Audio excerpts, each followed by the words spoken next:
Deu, ela já entrou. Boa noite a todos e a todas. Estamos fazendo mais uma live hoje aqui na página Quem Tem Medo da História.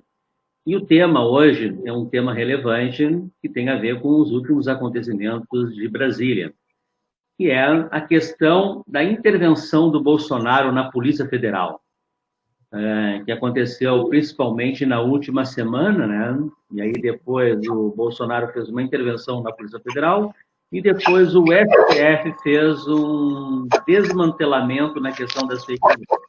E aí a gente trouxe o advogado Marcos Matti para dar uma conversada sobre esse tema aí, sobre a questão legal, pelo pouco que nós sabemos, né, um presidente da República não pode ter uma interferência na polícia para perseguir os inimigos. Mas sim, mas antes disso a gente vai fazer uma pergunta tradicional aqui, no que se refere ao nome da página para todos que vêm aqui pela primeira vez. Mas antes vamos dar uma boa noite. Boa noite, advogado Marcos Matti.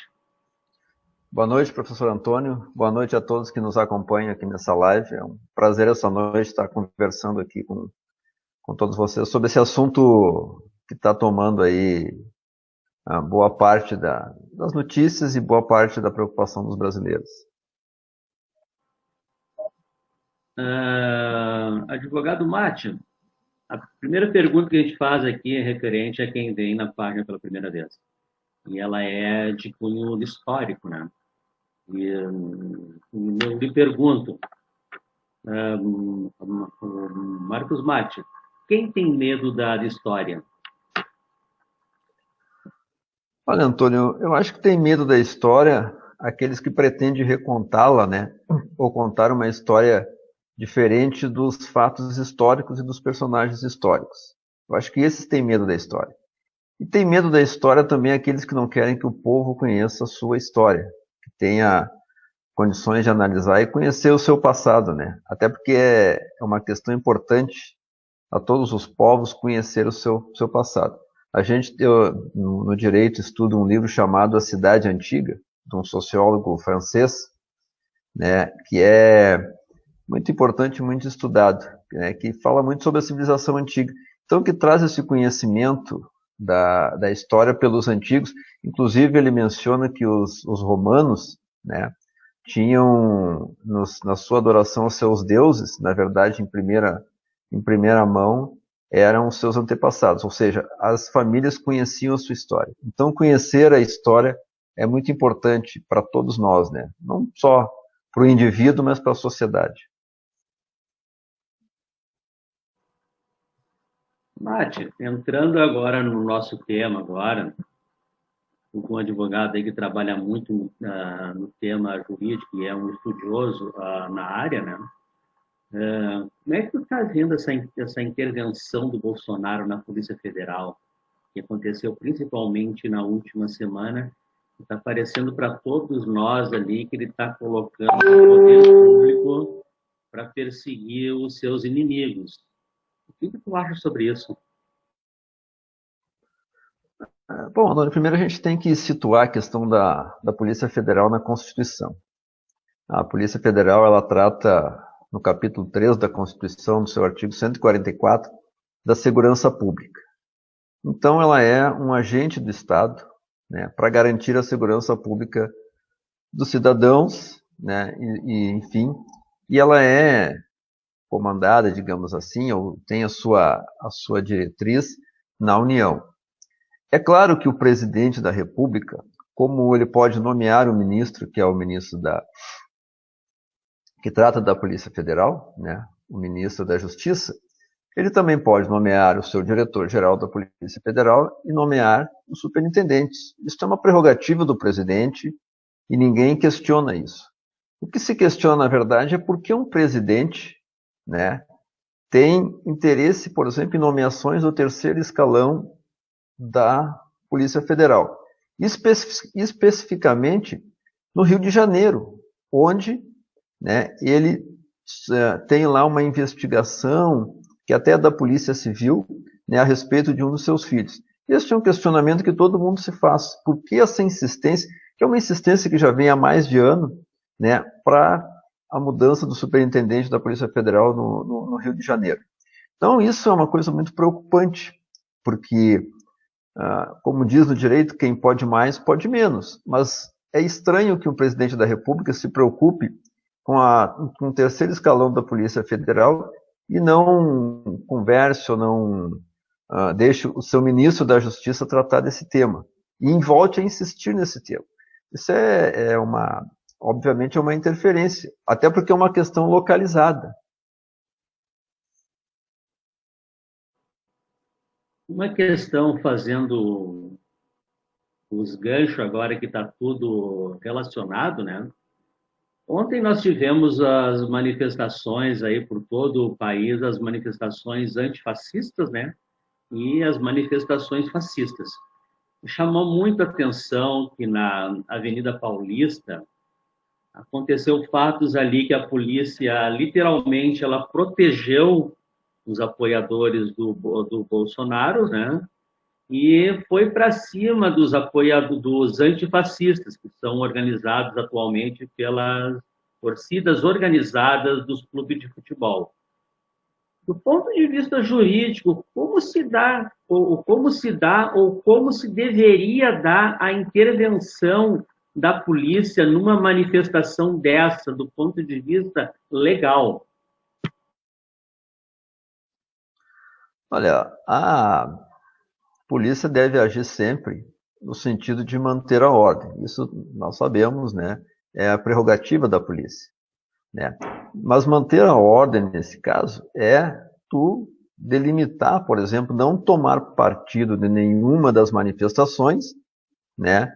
E agir de maneira a que as duas que são legítimas transcorram, né, de maneira a não haver nenhum ato de violência, né? Mas essa é a conduta que a polícia deve ter nesse caso, né? Não tomar partido de nenhuma manifestação, mas apenas ser o garantidor legal, né, de que as pessoas tenham o direito de se manifestar pacificamente. O importante também, né, na questão da Polícia Federal é que tem uma série de indícios, né, de que o presidente realmente queria interferir na Polícia Federal. E esses indícios eles vêm sendo pontuados ao longo do tempo, né, por mensagens, por atos, por falas. O que faltou, talvez ainda, e aqui vai um palpite, talvez o Procurador-Geral da República arquive o caso, não prossiga com a investigação, é o fato de ter ainda uma prova contundente disso, né? Acho que isso não foi ainda bem apresentado. Mas há todos os indícios, né? Todos os indícios de que sim, há uma clara intenção de interferir. E aí nós temos dois problemas, né, Antônio? Quando tu interfere no órgão com a Polícia Federal. Primeiro, tu tem o problema de que tu pode estar interessado em que ela não desempenhe o seu serviço de maneira adequada, né, que ela bloqueie ou que não faça a sua investigação de maneira adequada. E outro, no caso, é que tu utilize a Polícia Federal para perseguir adversários políticos, o que é também um problema, porque você transforma um órgão, né, enfim, do Estado, que tem uma atribuição de zelar por todos, conforme os princípios da administração pública, transforma a Polícia Federal numa polícia política. E isso nunca acaba em bons termos para nenhum país do mundo onde isso aconteceu historicamente.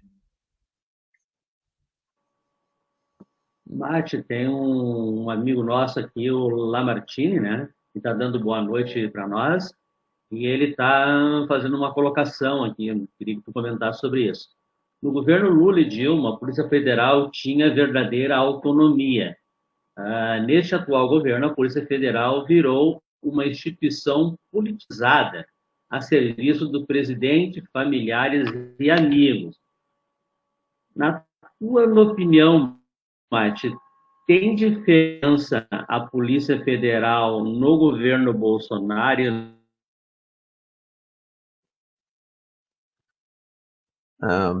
Bom, eu acho assim que as diferenças elas estão começando a surgir, né? Eu acho que nós tínhamos lá Veja bem, nós passamos todo o processo ali de investigação de mensalão, de petrolão, e a Polícia Federal fez o seu trabalho sem nenhuma intervenção, né? Nas manifestações que tiveram em 2013, em 2018, também não houve nenhum tipo de repressão, né? E agora a gente vê claramente, né, que a Polícia Federal, ela e até corre o risco, né, da Polícia Federal, né, vir a ser utilizada de maneira equivocada, utilizada até como eu estava dizendo antes, como uma polícia a zelar pelos interesses do presidente, o que não é correto, né? Mas quem realmente falou e disse que a polícia tinha diferença na época pela sua liberdade de atuação foi o próprio ministro Sérgio Moro quando saiu do governo. Ele reconheceu isso. Isso é reconhecido também notoriamente por qualquer pessoa, né, que tenha relevância política no cenário brasileiro reconhece isso. Correto. Entrando aqui também a Ana, que está dando boa noite aqui para nós. Mate, não sei se tu te lembra que na época da Dilma, o ex-ministro da Justiça, o José Cardoso, se não me engano, eu acho que era esse o nome dele, né? O José Cardoso. Ele falava muito na questão do Estado de Direito. Muitas vezes se cobrava dele uma postura mais enérgica para ele botar, digamos que botar ordem na casa na Polícia Federal. Chegar lá e dar um basta naquilo tudo, na Lava Jato. E ele sempre defendia, não, aqui é o Estado de Direito e eu sou defensor, ele dizia, eu sou um republicano, defensor do Estado de Direito. O que o José Cardoso ele estava tentando dizer naquela época? Talvez hoje para nós esteja um pouco mais claro hoje. Talvez hoje a gente consiga entender mais o que ele estava tentando se referir naquele momento ali. Eu lembro que teve muita cobrança na época até em cima do José Cardoso, que era o ministro da presidente Dilma, sobre que ele tinha que ter uma outra postura, talvez, e ele sempre teve esse argumento. Eu acho que, ao fim e ao cabo, a posição dele se mostrou acertada, porque nenhum governo pode temer as investigações. Nenhum governo pode temer as investigações. Até porque eu acho que isso demonstra o quanto o governo está, digamos, preocupado com a transparência, né? E foi, como dizem hoje, é reconhecido até por adversários políticos da presidente Dilma, de que a Polícia Federal tinha autonomia para investigar. Aliás, pelo que me consta, a Dilma também nunca foi contra as investigações. O que se passou depois era o que se fez com as investigações, né? E por que se investigou alguns e não, né? Enfim, o que foi feito com as investigações, como ela foi conduzida posteriormente em julgamentos, que é uma outra discussão. Mas, enfim, ninguém questionou que se houve, digamos, problemas na Petrobras de corrupção, a Polícia Federal tinha que investigar. E o governo também não se opôs a isso. Tanto é que teve muitos investigados e muitos, inclusive alguns confessaram seus crimes, né? Então, prova aí a autonomia da Polícia Federal. Muita gente sentou lá na frente do delegado e disse que cometeu crimes, né? Então, e esse deve ser punido. Essa sempre foi a posição de qualquer democrata no país, qualquer pessoa sensata. Quem cometeu crimes deve ser punido conforme a legislação estabelece. Mas, Mate, na questão ali da Lava Jato, alguns juristas defendiam a seguinte questão, que principalmente na questão das empresas ali, que muitas empresas foram quebradas. O jurista dizia que em qualquer lugar, qualquer país civilizado do mundo, nessas situações, tu processa o presidente. Se for o caso, tu prende o presidente daquela empresa, o presidente ou o dono ou o cargo maior daquela empresa ali.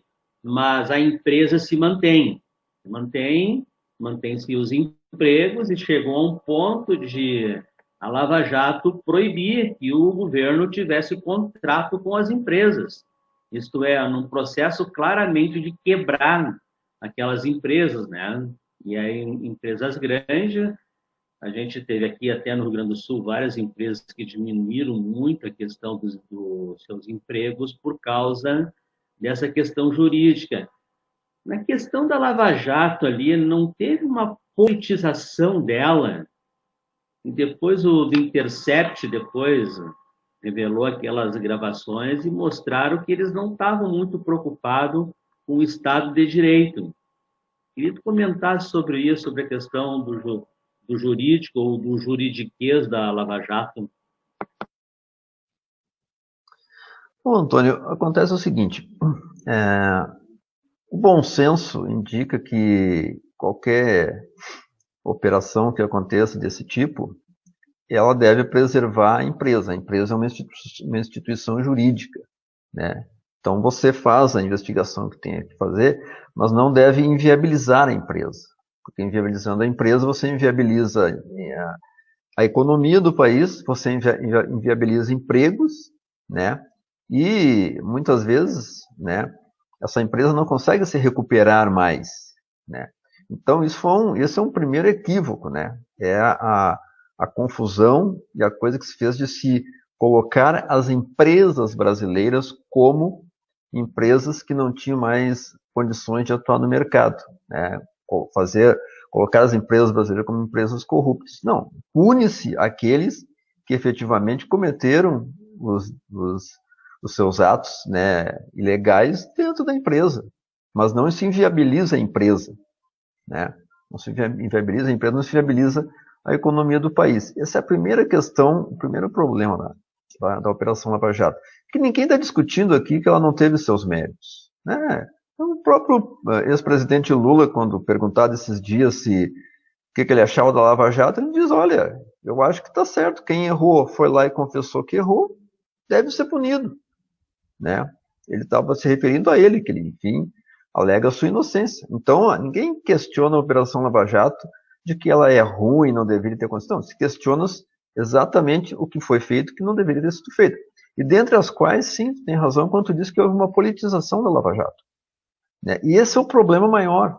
Quando você politiza uma operação como essa, né, você está correndo o risco de fazer com que ela, no final, ao cabo dela, ela acabe depois se revelando, né, uma operação que tinha outras finalidades que não buscar a recuperação de ativos para o país, a não prender pessoas que praticaram atos de corrupção. E a gente está vendo isso agora. Por exemplo, se tu pegar várias declarações agora há pouco, uma deputada bolsonarista disse, né, que ela achava que se protegia o PSDB, que só se atacava o PT na Operação Lava Jato.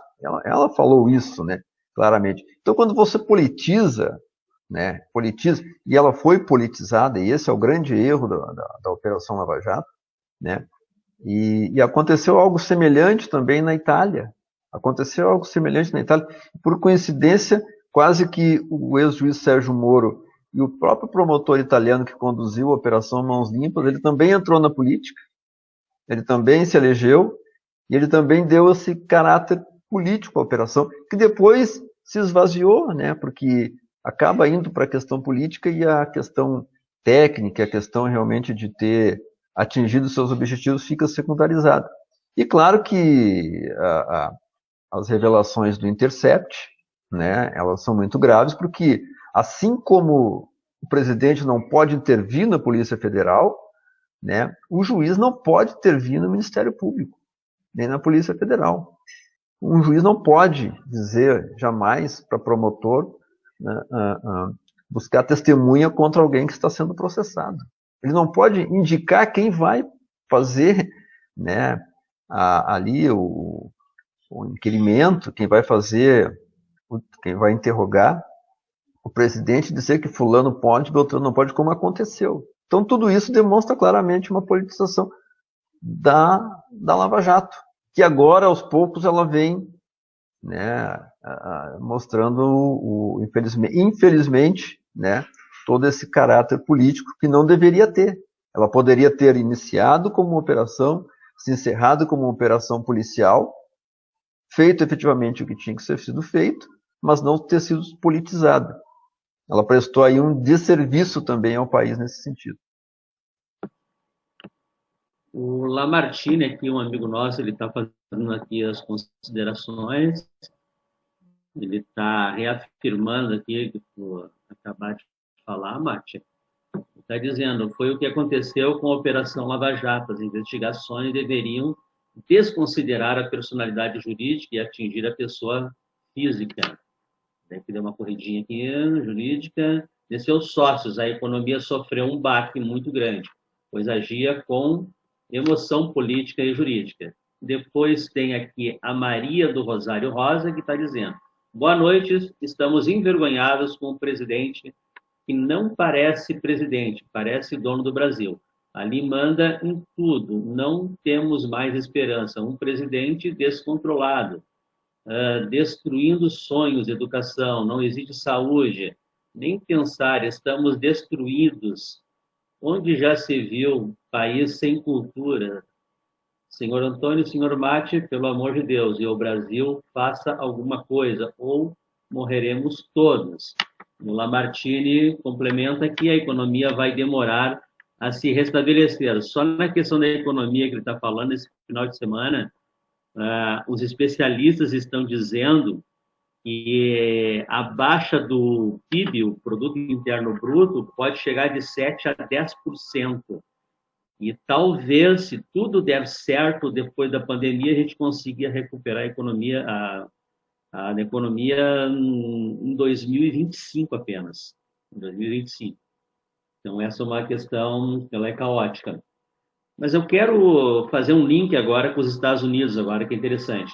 Porque ontem nós tivemos aqui, fazendo uma participação aqui especial, o doutor, o professor e doutor, o Roberto, que ele é na temática racista, e eu perguntava para ele, o policial, quando matou aquele homem negro, o que estava motivando aquele policial? O que era aquele ódio, aquele desprezo dele pela vida?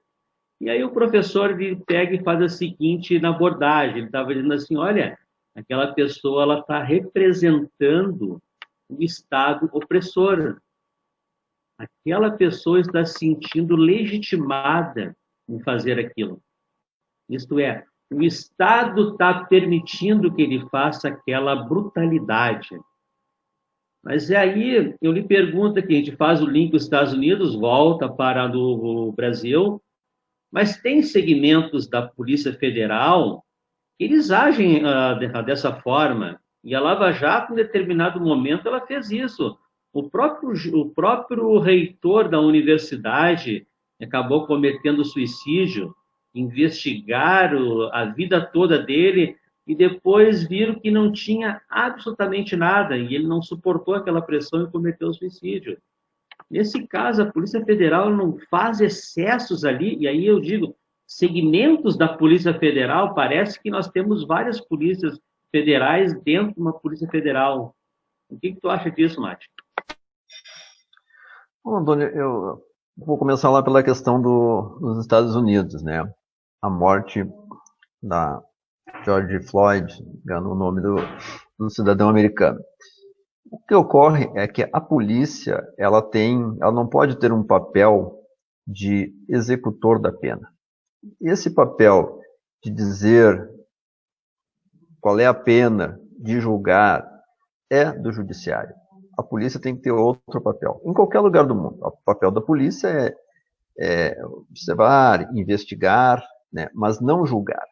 O que, na verdade, aconteceu ali é que aquele policial, que ele é, ou como se diz no direito, longa-manos do Estado, ele que está agindo, representando o Estado naquele momento, o que ele fez foi pegar uma pessoa suspeita, prendê-la, e ele já julgou e deu a pena. Ou seja, ele achou que ela deveria morrer. Qual a motivação disso? A motivação disso talvez seja uma motivação de preconceito racial, ou racismo, que é muito forte nos Estados Unidos, porque era uma pessoa, né, negra. Talvez se fosse uma pessoa branca não teria ocorrido aquilo ali, né? É como, por exemplo, agora a gente viu no Rio de Janeiro entrarem dentro de uma residência, né, a polícia atirando. Duvido que a polícia no Rio de Janeiro entre em algum apartamento na Área 9, no Leblon, atirando. Porque já está introjetado, né, um pouco esse preconceito também, quando a ação da polícia. E isso é uma coisa que tem que ser desvelada, tem que ser combatida e tem que ser educada para que isso não aconteça. Como nós aqui, voltando para o Brasil, nós temos um presidente que tem a cabeça há 60 anos atrás, né, um presidente que ainda fica caçando comunistas, que fica dizendo, achando que a Terra é plana, que acha que pandemia é uma bobagem, que ciência não serve para nada. Então, isso também perpassa pelos organismos de Estado. Isso também vai, assim, se infiltrando em alguns organismos de Estado. E a Polícia Federal não está imune a isso. E tu disseste bem, nós temos setores da Polícia Federal, me parece até que um dos filhos do presidente é da Polícia Federal, que tem essa compreensão. E esse é o problema. Quando você politiza esses órgãos, você sempre vai ter esse tipo de conduta por parte de alguns setores. Né? É o que nós estamos tendo hoje no Brasil. Né? Alguns setores da Polícia Federal acham que o seu trabalho é estar coadunado, é estar integrado ao que pensa o presidente. Não, não é o seu trabalho, não é esse. O seu trabalho é seguir o que a legislação determina que um órgão policial deve fazer. Né? Então esse é um momento muito grave que nós estamos passando. Né? O presidente está subindo de tom, né? Está claramente afrontando as instituições, né? Afrontando o STF, né? Que o STF nós podemos ter todas as críticas. O STF não é imune à crítica, ninguém é imune à crítica. Mas a decisão que o STF tomar, ela tem que ser combatida no âmbito jurídico. Eu não posso lá, porque eu tenho uma decisão do STF que eu não gostei, e lá dizer, não, vamos fechar o STF. Não, eu tenho que entrar com os recursos que são cabíveis, que a lei me permite, para reverter essa decisão. Eu posso me expressar que eu não gosto do STF? Posso, mas isso é outra coisa. Agora, como instituição, ele tem que ser resguardado, porque ele é um dos três poderes. Não posso, porque eu acho que o Congresso Nacional não tem deputados das quais eu acho que seriam os melhores, eu vou fechá-lo? Não. Então, nós temos que aprimorar a educação do país, aprimorar a saúde, para as pessoas compreenderem melhor as coisas, aprimorar a história do nosso país, para que elas votem, né, de maneira a eleger parlamentares melhores, mas não fechar o Congresso porque o Congresso não atende aos meus anseios. Né? Então, essa é uma discussão que tá candente agora. Mas, Mate, mas hoje a gente está vivendo um processo que tem uma confusão assim em todos os segmentos da sociedade. Agora de noite, já que nós estamos, para quem está assistindo, a gente está falando aqui do Rio Grande do Sul, o jornal local aqui, ele fez uma matéria de uma menina que perdeu a mãe agora por coronavírus. E ficou muito triste aquilo, porque ela estava chorando, e ela estava dizendo o seguinte, minha mãe ela até fez a quarentena lá, logo no começo, mas depois aí as pessoas começaram a dizer que era só uma gripezinha, que não ia dar nada, aí ela saiu da quarentena e ela morreu. E aí ela diz, olha, isso não é uma gripezinha, isso é um vírus muito forte que está matando as pessoas. A gente está vivendo uma confusão, eu acho que em todos os segmentos da sociedade, no meio jurídico, na minha disciplina das humanas, que é de história também. Bom, enfermeiros, médicos, trabalhadores da saúde, então, hoje são os que mais estão, devem ser os que mais estão sofrendo. Tem gente fazendo manifestação em frente de hospitais, pelo o fim da quarentena. E a gente vive muito hoje uma insensatez. As pessoas não querem saber de discutir coisas minimamente razoáveis. Pois bem, a tua opinião, não achas que principalmente os grandes meios de comunicação, eles não deram uma contribuição para que a gente chegasse a esse caos? Sabe por quê? O Bolsonaro, pelo que eu me lembro, eu fiquei sabendo da existência dele a partir de 2015. Eu não sabia da existência dele. E aí eu fui puxar o histórico e fazer uma pesquisa. O que eu descobri? Os únicos que entrevistavam ele eram os programas humorísticos, como o CQC, como a TV Pirata, quando existia ainda, a TV Pirata não, o Caceta e Planeta, que não existia, que entrevistava, era só os programas de humor que entrevistavam ele, porque iam lá para tirar uma onda, porque era muito divertido ouvir ele falar. As pessoas se divertiam muito. Mas quando chega em 2015, a grande mídia começa a dar espaço para ele. Porque aí ele está dizendo que a Dilma lá, vários adjetivos, lá é isso e aquilo. Aí a grande mídia viu nele e disse, mas esse cara é interessante, vamos entrevistar ele. O estado de confusão mental que nós chegamos hoje não tem uma grande contribuição dessa mídia que nós estamos aí, Globo, Estadão, aqui no Sul, RBS, enfim. O que tu acha sobre isso? Antônio, eu acho que hoje os arrependidos, digamos assim, acho que a mídia, a grande mídia, na verdade nós temos no Brasil apenas 5 grandes grupos, né? Nós contamos numa mão aqui os 5 grandes grupos de mídia no Brasil. Você tem a SBT, Record, Globo, Bandeirantes e não me recordo qual o outro agora, né? Acho que a Record já falei. Eles e suas afiliadas, né? E eles contribuíram no sentido de que, como primeiro era folclórico, quando era folclórico, era folclórico. Mas a grande contribuição deles foi quando eles acharam que a candidatura do Fernando Haddad e a candidatura do Bolsonaro, eles tentaram vender isso como 2 polos antagônicos. E não é 2 polos antagônicos. O Fernando Haddad nunca foi para frente do STF pedir o fechamento do STF, o fechamento do Congresso. Um homem de diálogo, né? Então hoje, quando eles colocam esses 2 personagens, tanto o Haddad quanto o Bolsonaro, na mesma ideia de extremos, para tentar construir, aí sim, a tentativa era de construir a sua candidatura, a sua terceira via, que era o Alckmin, mas aquela facada no Bolsonaro acabou por liquidar a candidatura do Alckmin. Ali eles tomaram o partido do Bolsonaro.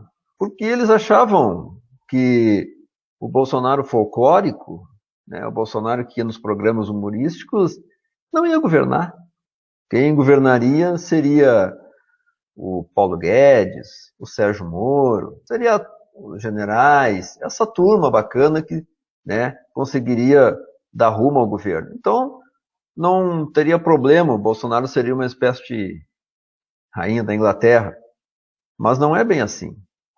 E por não ser bem assim, nós estamos hoje vivendo uma crise econômica, política e sanitária.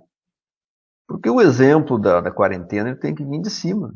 O exemplo da quarentena ele tem que vir, né, de pessoas que apresentam dados, que ouvem a ciência, né, de pessoas que tenham relações no exterior adequadas, né, que tenham relações com a Organização Mundial da Saúde adequada, não possa ter críticas, mas que se comportem, né, de maneira adequada no cenário mundial e que aprendam também com as experiências de outros países, né? Para tu ver que não é por nada que é nos Estados Unidos hoje que se encontram as maiores crises do Covid. E talvez nós aqui estejamos caminhando também para chegar, se não em segundo, em primeiro lugar. Porque são 2 presidentes negacionistas da ciência, né, que gostam de encontrar culpados, né, em qualquer lugar, menos enfim, na sua política. Então nós estamos hoje nessa situação aí, também um pouco, isso que aconteceu, esse fato que tu narraste, que aconteceu agora no jornal, é também, claro, o reflexo de que quando o presidente diz que não é nada e que as pessoas devem ir para a rua, isso causa confusão nas pessoas, né? E muita gente acredita nisso. E muita gente passa a não acreditar na ciência. Né? Muita gente passa a não acreditar, talvez, né, nas orientações dos médicos. E aí, claro, aí é uma tragédia anunciada, infelizmente.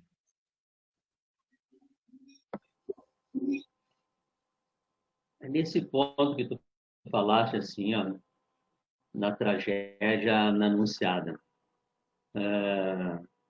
O Bolsonaro, ele não é apenas um doido.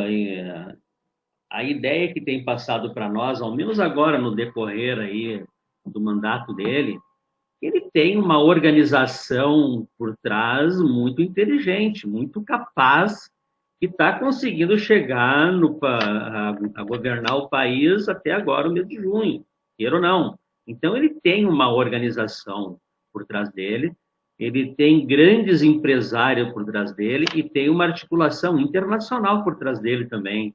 Ele não é assim um mero louco que foi jogado aqui e ele está sozinho. Tem muita gente por trás dele. E, bom, nós temos a questão aqui no Brasil dos ditos liberais, né? Os liberais, eles são aqui no Brasil uma confusão. Não se sabe bem se eles são liberais, o que eles são. Mas, enfim, eles se denominam. Todos esses liberais, no segundo turno, apoiaram o Bolsonaro. O de Minas Gerais, lá do Partido Novo, apoiou. O de São Paulo, Dória, apoiou. Do Rio de Janeiro, apoiou. Do Rio Grande do Sul, apoiou. Aonde a direita ganhou, estava com o Bolsonaro. E agora eles estão querendo tirar o time, mas só que aquela tirada, ela é muito tímida, sabe? E aí eu busco um exemplo, a questão histórica. O fascismo, ele não é derrotado pela direita liberal, muito pelo contrário. O fascismo esmaga a direita liberal. A direita liberal, para eles, são coisinhas de criança, são esmagados. Se nós pegarmos o exemplo da Alemanha nazista e da Itália, quem derrotou os dois foram os comunistas, os guerrilheiros na Itália, os partisans, que fizeram aquela guerrilha. Enfim, a direita não consegue derrotar o fascismo. Até para dar uma ilustrada, no Rio Grande do Sul aqui nós tivemos um fato que passou um pouco desapercebido, que foi a questão seguinte: o governador Eduardo Leite, ele disponibilizou na TVE aulas online para o Enem. E aí, o que aconteceu? Ele simplesmente, o Bolsonaro disse lá que o Enem ia ter, e acabou a história e tudo mais, e o governador aqui, ele não falou nada, baixou a cabeça, tá, vamos viabilizar, vamos fazer as coisas, deu tudo bom. Eu queria que tu comentasse sobre isso. No Brasil, quem é que vai derrotar o fascismo? É esses liberais aí que têm capacidade para derrotar? A grande mídia consegue derrotar o fascismo? Quem vai ter essa capacidade? Eu acho assim, Antônio, que o problema dos liberais no Brasil, e o liberalismo, a gente sabe, ele tem muitos liberais que defendem o Estado de Direito, defendem a democracia, né? O que ocorreu no Brasil, e o Brasil é uma coisa interessante, nós temos alguns liberais de raiz, né, que acharam que o grande inimigo era a esquerda, mas o grande inimigo deles era a extrema-direita. Esse foi o primeiro equívoco, né? Quando vieram aquelas histórias de eu sou liberal na economia, sou conservador nos costumes, os liberais de raiz, digamos assim, não se posicionaram, né? Porque não é normal um liberal achar que deve se fechar museu, né, no grito. Aí, essa omissão dos liberais fez com que a própria extrema-direita acabasse por embretá-los, né? Por embretá-los. Depois eles acharam alguns que, bom, agora não tem jeito, então vamos se abraçar no Bolsonaro. Isso foi um equívoco. Foi um equívoco. Um equívoco porque você jogou no governo um campo que não preza a democracia. Essa é a verdade. O campo não preza a democracia, né? Em vez de enfim, estar pelo menos num campo democrático, né? Porque entre um ditador e um democrata, você sempre tem que ter a noção de onde estão os democratas. Isso aconteceu, eu vou lhe citar um exemplo histórico, nas últimas eleições, nas últimas ou penúltimas eleições francesas, quando a extrema-direita poderia ganhar a eleição em vários municípios franceses, houve coalizão da direita com a esquerda, né? Com a direita com a esquerda, aonde o candidato estivesse melhor colocado, se ele fosse de direita ou fosse de esquerda, essa coalizão houve porque o adversário político não era mais a direita ou a esquerda. O adversário político era a extrema-direita, era o fascismo, era o autoritarismo, era a falta de democracia. E eu acho que isso, aqui no Brasil, talvez seja o caminho a ser trilhado. Talvez seja o caminho a ser trilhado. Mas também eu acho que tem que ter uma compreensão desses setores, né? E aí nós temos um problema no Brasil, que é nós temos uma elite dominante que não preza muito a questão da democracia, ela preza a questão dos seus interesses, ela preza a questão emergencial, né? Se o cara que vai ganhar mantiver os meus negócios bem, tudo bem que ele seja um ditador, tudo bem que ele seja um antidemocrata. Eu acho que essa reflexão, né, a elite vai ter que fazer um dia, porque também isso não vai mais ser bom para os negócios. Nem para os negócios isso vai ser bom. A prova é que eu estava vendo esse dia que agora os tratados que foram negociados lá pelo Bolsonaro talvez não sejam assinados pelos parlamentos europeus. Inclusive, muita pressão de partidos verdes da Europa, né, o que pode até atingir o agronegócio brasileiro. O Parlamento Europeu já até se manifestou sobre isso. Em função de quê? Em função de um presidente que tem toda uma postura, né, de desmatamento da floresta, de não preservação, né, de não preocupação com a questão sanitária. Isso bate muito forte. Então, acho que hoje, sim, a gente, para sair dessa situação, vai ter que fazer, talvez, aí, uma espécie de movimento, e eu acho que aí não é a grande mídia e não é somente os jornais que vão ter que fazer esse movimento. Esse movimento vai ser um movimento popular. Eu acho que a população vai cansar desse tipo de governo, vai cansar desse tipo de situação que não nos leva a lugar nenhum, não tanto economicamente quanto sanitariamente, como politicamente.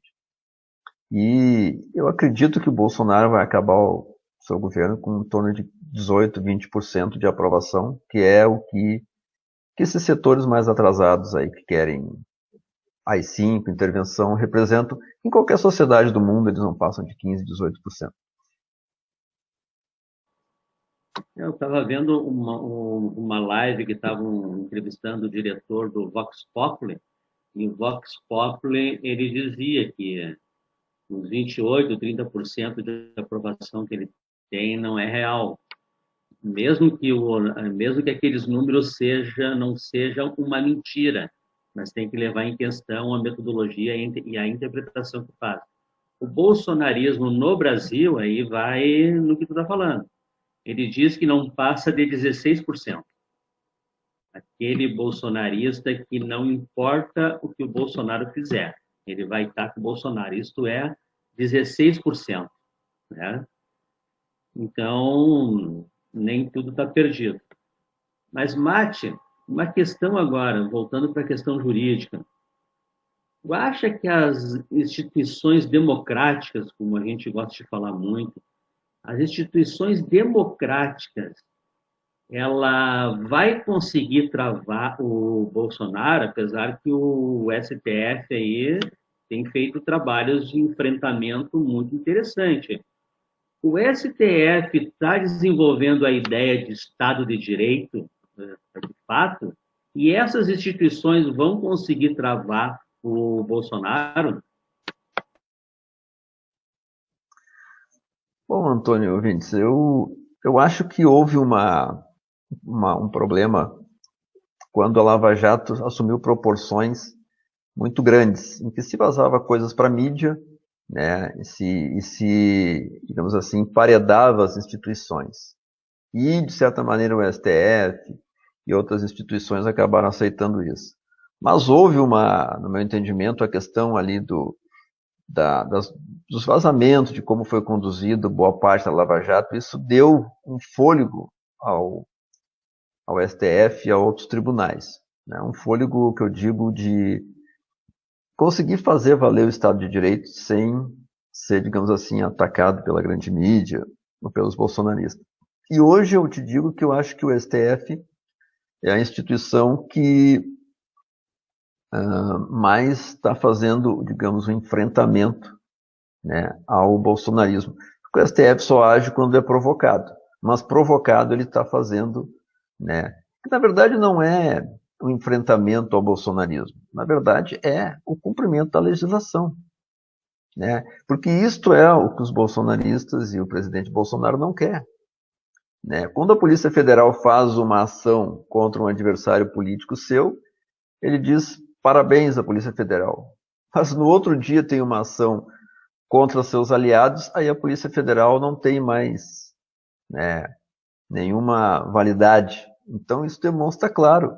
E o STF, no meu entendimento, está sim buscando restaurar, digamos assim, o Estado Democrático de Direito, né, e está buscando também se legitimar enquanto um poder, né, da República que tem que ser, digamos, respeitado, embora a gente concorde ou não concorde com algumas das suas opiniões ou com algumas das suas decisões, né?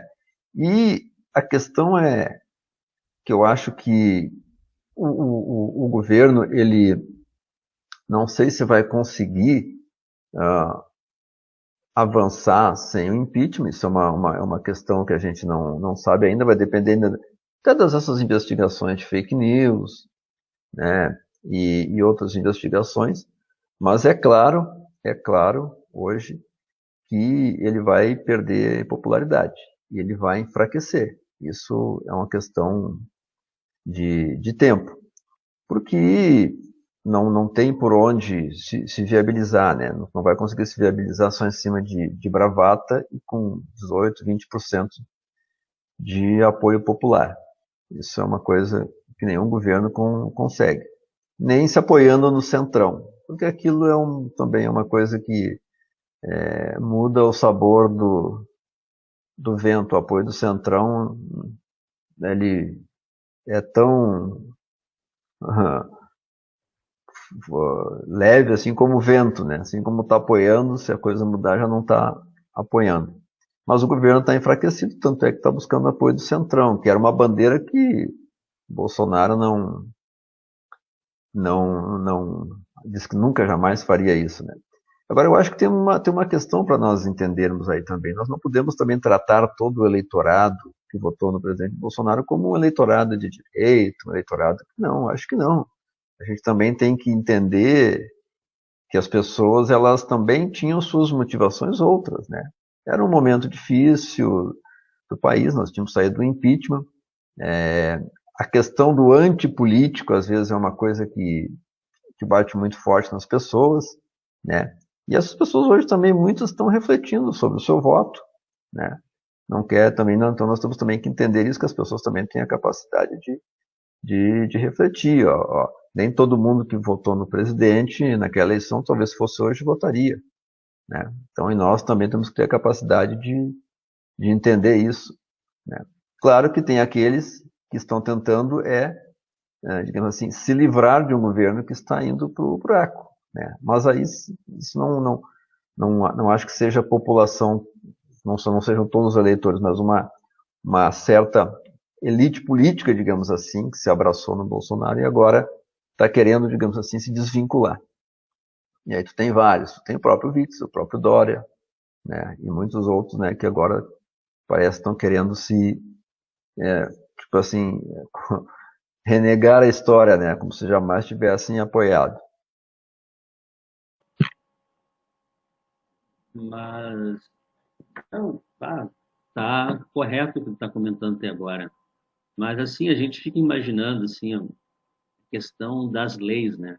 Parece que tem leis, parece que tem leis para um cidadão de primeira categoria, o outro para o cidadão de segunda categoria. Passou um vídeo essa semana muito bom. Se eu não me engano, ele aconteceu em São Paulo e um policial foi fazer uma ocorrência num bairro nobre. E o vídeo não deixava claro, ele parecia que era uma ocorrência doméstica, briga doméstica e tudo. E o policial chegou no portão daquele dito cidadão de bem, né? E o cidadão de bem ficou aos berros lá. Mas quem é você para estar aqui na frente da minha casa, seu vagabundo?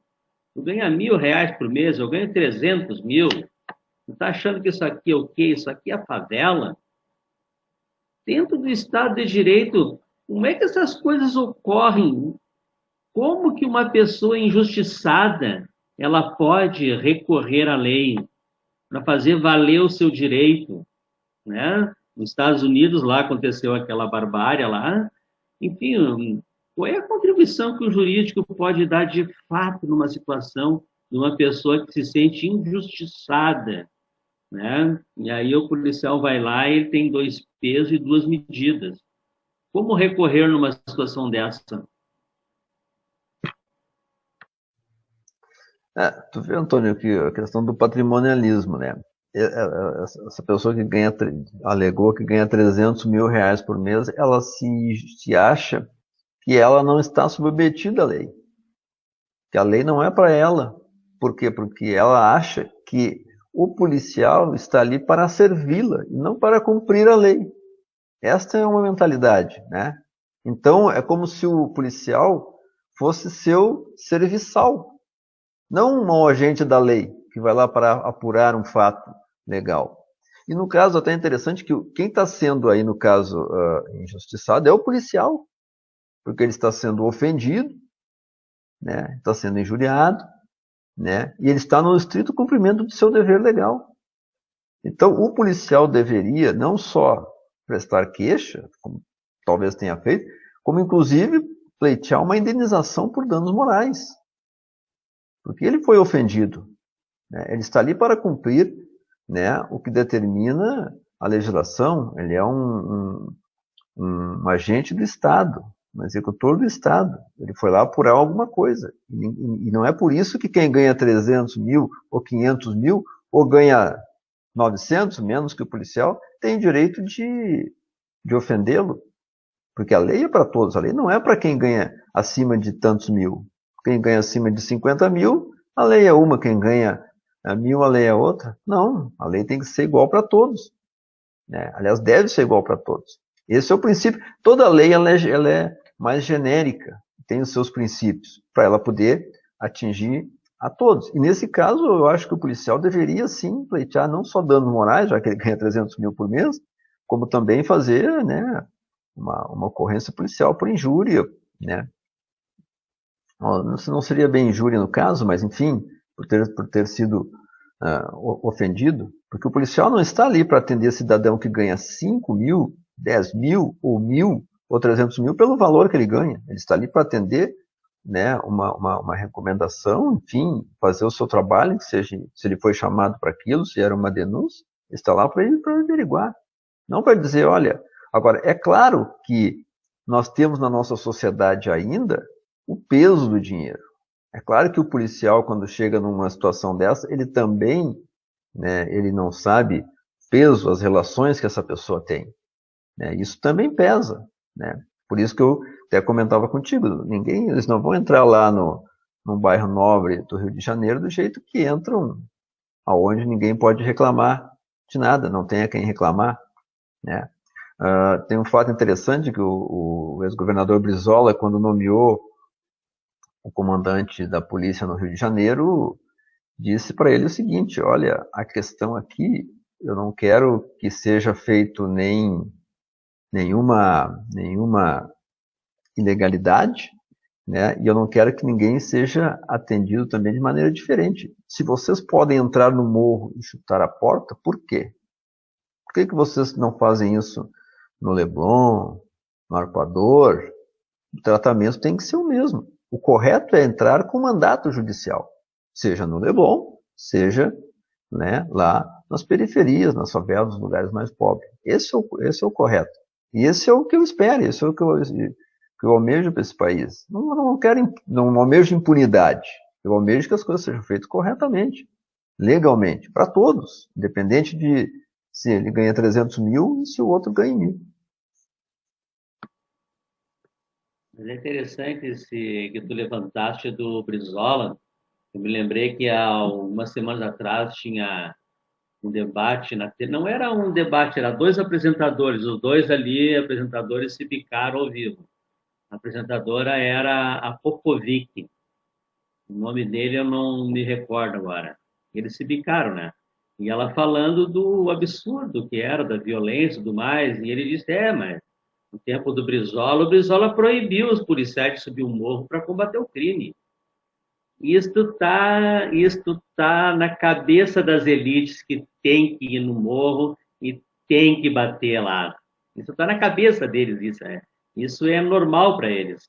Só fazer um comentário aqui do Lamartine, e aí ele está dizendo, primeiro ele fala sobre as manifestações, o pior é ver as manifestações pró-democracia serem combatidas pelos militares com bomba de gás lacrimogêneo e cacetete, e as manifestações fascistas. Depois ele complementa dizendo, estrito cumprimento de dever legal é uma excludente de um adolescente negro, caso pune com sanções. Isso eles ficam impunes porque está no imaginário que é assim mesmo.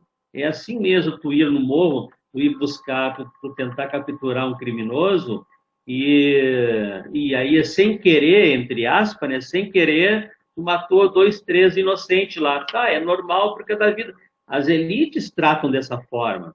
O que tu acha sobre isso? E dá uma retomada naquilo do Brizola. É interessante que o apresentador ele falou que o Brizola tinha proibido a polícia de subir no morro para combater o crime organizado. Começando então por essa última parte aí. Esse dia tinha um documentário eu estava vendo há uns meses atrás e estava em documentário sobre isso. E aí tinha a entrevista do próprio diretor da polícia do Rio lá. Aliás, diga de passagem, o primeiro negro a ocupar esse cargo no Rio de Janeiro. Eu não me recordo agora se o cargo era diretor, se era comandante geral, mas enfim, o primeiro negro foi nomeado pelo Brizola. E ele dizia isso, não teve proibição, não existiu e não existiu proibição. O que existiu por parte do Brizola na época era que o tratamento fosse igual e adequado a todos os moradores do Rio de Janeiro. Agora, é claro que quando tu quer fazer um discurso político, porque quando tu faz isso, tu iguala as pessoas. E ao tu igualar as pessoas, algumas que se acham mais iguais que os outros ficam incomodadas. É como esse cidadão que ganha 300 mil. Ele acha que o policial não tem que chegar na casa dele, né? Ele pode fazer qualquer barbaridade, mas o policial não pode chegar. Ele deve chegar onde, né? Ele bota o pé na porta e pronto. Né? Então ele se acha acima da lei, ele se acha acima disso. E quando tu iguala, a pessoa se sente igualitária, digamos assim, ela acha que isso está errado, porque ela já parte do pressuposto de que ela ocupa uma esfera superior, que ela é alguém acima, né, de trabalhadores comuns, de pessoas comuns. Então, mas não é isso. Na verdade, não foi isso que aconteceu. O que o Brizola exigiu na época era um tratamento adequado para todos, né, tanto para o colarinho branco como para o, né, pro morador da periferia. Isso é o fato histórico, né? Que, claro, foi deturpado como arma política para combater o governador Brizola. Né? E outra questão que tu levantaste aí da questão da legislação, né? É aquilo que eu estava colocando. A legislação, ela tem que atingir a todos indistintamente. Ela tem que atingir a todos indistintamente. Não podemos ter, não pode ter uma legislação para cada classe social, para cada pessoa, né, que enfim, mora no sul, mora no norte, mora no nordeste. Não, ela tem que ser igualitária, ela tem que atender a todos, né? Por isso, o nosso tema aqui sobre a Polícia Federal é isso. A Polícia Federal tem que agir de maneira adequada com todos, em todas as investigações. Ela não pode agir contra inimigos do presidente, né, e nem favorecer os seus amigos. Aquilo que eu disse, num dia ela foi saudada como uma bela polícia, um parabéns, e no outro dia ela foi criticada. Mas era a Polícia Federal. Claro que o inquérito era conduzido pelo STF, né? A investigação pelo STF, e a outra pela Procuradoria da República de Brasília. Não me lembro se é a Procuradoria Geral, mas me parece que sim. Mas quem fez o trabalho policial foi a Polícia Federal. Por que então ela é aplaudida num dia e criticada no outro?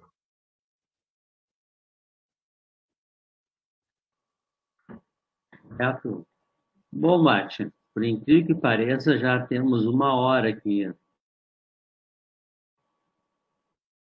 tempo passou bem rápido aqui.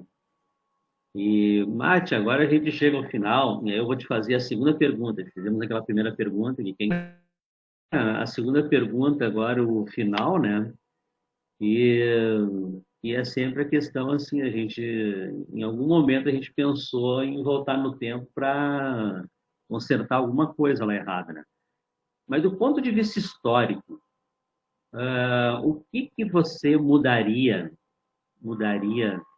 na história, algo que aconteceu e que talvez hoje pudesse ser diferente? Antes de tu responder, entrou mais nos comentários aqui, ler para a participação dos amigos aqui, o Pablo Henrique, que é um conhecido nosso aqui, mesma polícia que matou o menino João. Ah, Ney Gomes aqui, é triste ver um presidente que não respeita as leis e persegue o exemplo da população. O Pablo Henrique complementa, que era 14 anos que o menino tem. O Lamartine aqui diz para nós, neste momento, a Polícia Federal, assim para os amigos do presidente, dos fatores, e lei para os inimigos, os deveres. Então, Mate, concluindo assim, ó, qual o fato histórico que você mudaria?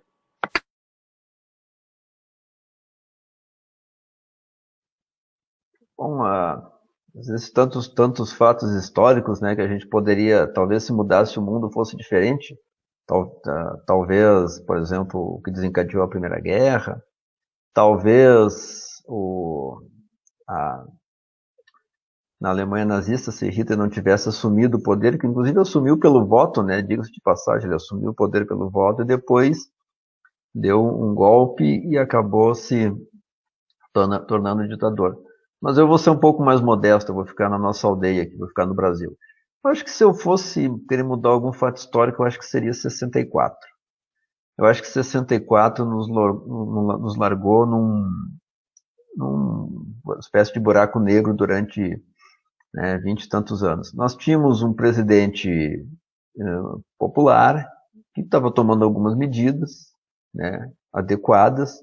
Nós tínhamos uma cultura pujante, né? Nós tínhamos algumas preocupações sociais na época, nós tínhamos preocupação com educação.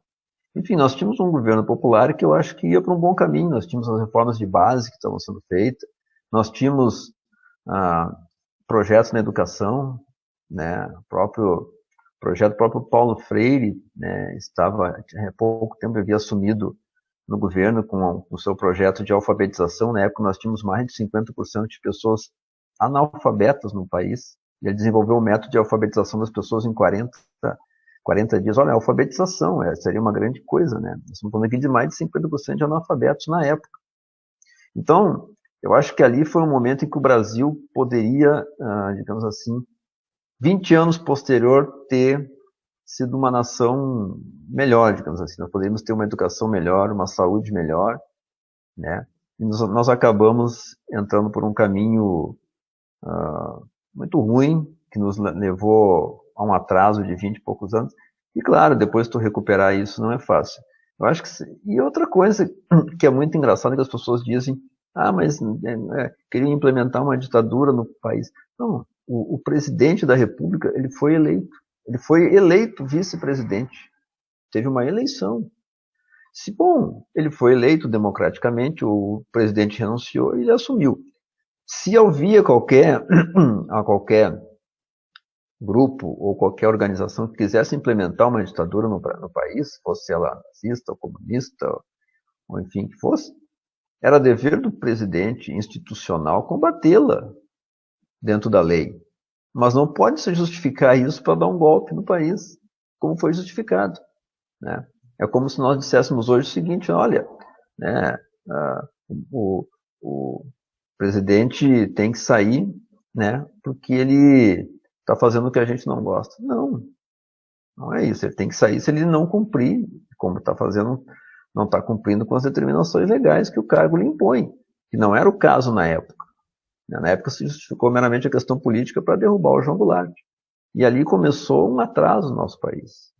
Os projetos que estavam indo à tona ali, que vinham, estavam sendo cultivados, tanto na área da educação, como tanto na área da reforma agrária, né, uma reforma de base, enfim, tudo isso foi como a questão cultural. Nós tínhamos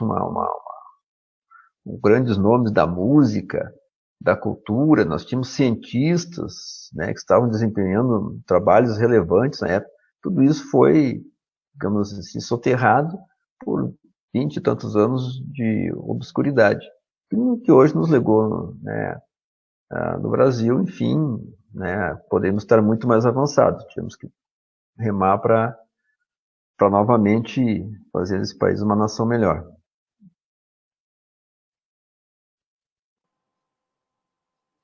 E agora, terminando, agradecendo aqui o pessoal que fez mais uns comentários agora.